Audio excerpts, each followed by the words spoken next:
wiped us out before it arrived.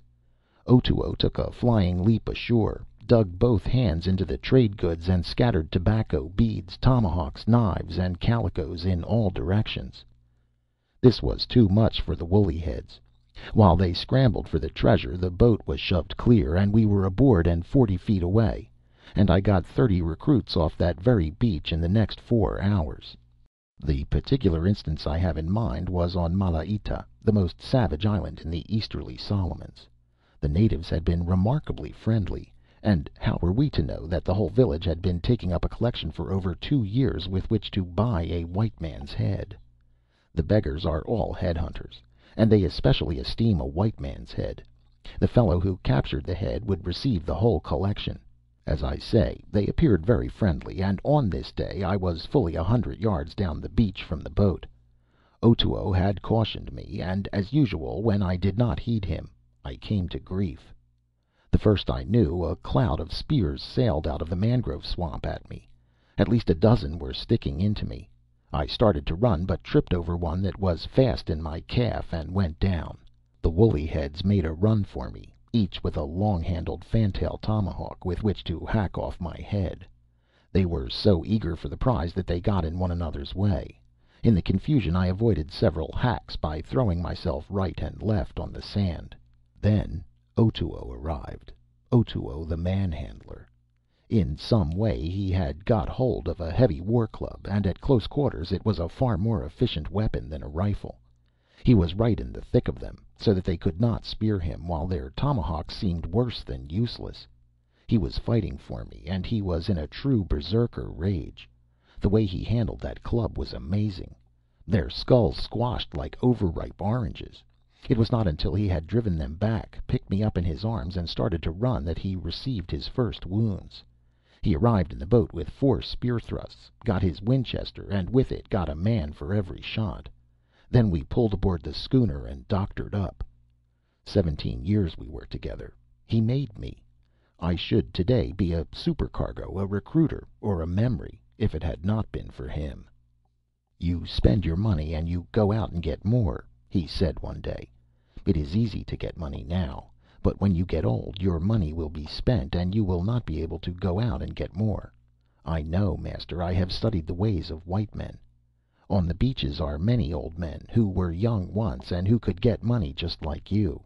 Now they are old, and they have nothing, and they wait about for the young men like you to come ashore and buy drinks for them. The black boy is a slave on the plantations. He gets $20 a year. He works hard. The overseer does not work hard. He rides a horse and watches the black boy work. He gets $1,200 a year. I am a sailor on the schooner. I get $15 a month. That is because I am a good sailor. I work hard. The captain has a double awning, and drinks beer out of a long bottle. I have never seen him haul a rope or pull an oar. He gets $150 a month. I am a sailor. He is a navigator. Master, I think it would be very good for you to know navigation." Otoo spurred me on to it. He sailed with me as second mate on my first schooner, and he was far prouder of my command than I was myself. Later on it was, "The captain is well paid, master, but the ship is in his keeping, and he is never free from the burden. It is the owner who is better paid, the owner who sits ashore with many servants and turns his money over." "True, but a schooner costs $5,000, an old schooner at that," I objected. "I should be an old man before I saved $5,000. "There be short ways for white men to make money," he went on, pointing ashore at the coconut fringed beach. "We were in the Solomons at the time, picking up a cargo of ivory nuts along the east coast of Guadalcanar. Between this river mouth and the next it is 2 miles," he said. "The flat land runs far back. It is worth nothing now. Next year, who knows? Or the year after, men will pay much money for that land. The anchorage is good. Big steamers can lie close up.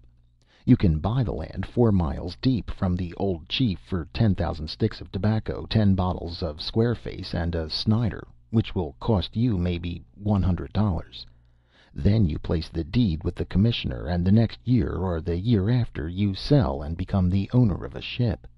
I followed his lead, and his words came true, though in 3 years instead of 2. Next came the Grasslands deal on Guadalcanar, 20,000 acres, on a governmental 999 years lease at a nominal sum. I owned the lease for precisely 90 days, when I sold it to a company for half a fortune. Always it was Otoo who looked ahead and saw the opportunity. He was responsible for the solving of the Doncaster, brought in at auction for £100, and clearing 3,000 after every expense was paid. He led me into the Savai plantation and the cocoa venture on Upolu. We did not go seafaring so much as in the old days. I was too well off. I married, and my standard of living rose, but Otoo remained the same old-time Otoo, moving about the house or trailing through the office, his wooden pipe in his mouth, a shilling undershirt on his back, and a 4-shilling lava about his loins. I could not get him to spend money. There was no way of repaying him except with love, and God knows he got that in full measure from all of us. The children worshipped him, and if he had been spoilable, my wife would surely have been his undoing. The children! He really was the one who showed them the way of their feet in the world practical. He began by teaching them to walk. He sat up with them when they were sick. One by one, when they were scarcely toddlers, he took them down to the lagoon and made them into amphibians. He taught them more than I ever knew of the habits of fish and the ways of catching them. In the bush it was the same thing. At 7, Tommy knew more woodcraft than I ever dreamed existed. At 6, Mary went over the sliding rock without a quiver, and I have seen strong men balk at that feat. And when Frank had just turned 6, he could bring up shillings from the bottom in 3 fathoms.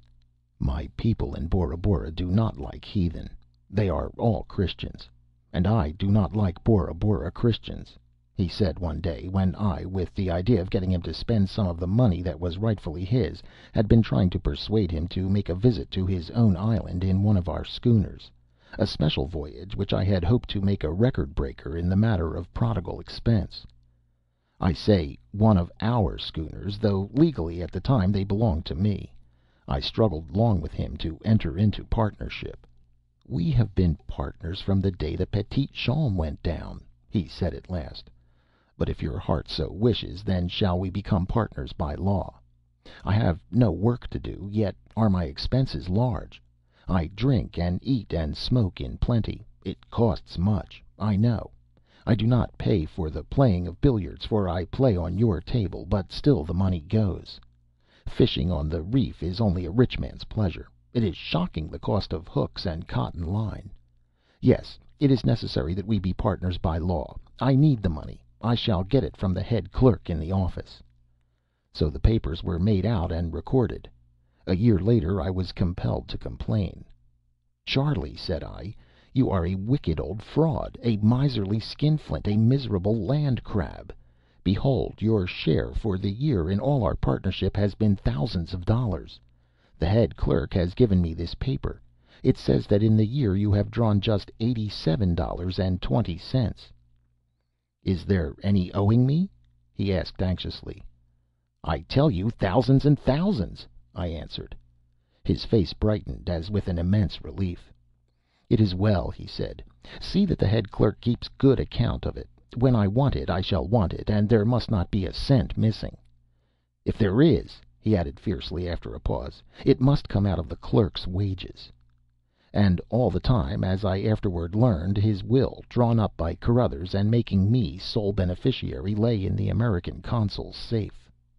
But the end came, as the end must come to all human associations. It occurred in the Solomons, where our wildest work had been done in the wild young days, and where we were once more principally on holiday, incidentally to look after our holdings on Florida Island, and to look over the pearling possibilities of the Mboli Pass. We were lying at Tsavo, having run into trade for curios. Now, Tsavo is alive with sharks. The custom of the woolly heads of burying their dead in the sea did not tend to discourage the sharks from making the adjacent waters a hangout. It was my luck to be coming aboard in a tiny overloaded native canoe when the thing capsized. There were 4 woolly heads and myself in it, or rather hanging to it. The schooner was 100 yards away. I was just hailing for a boat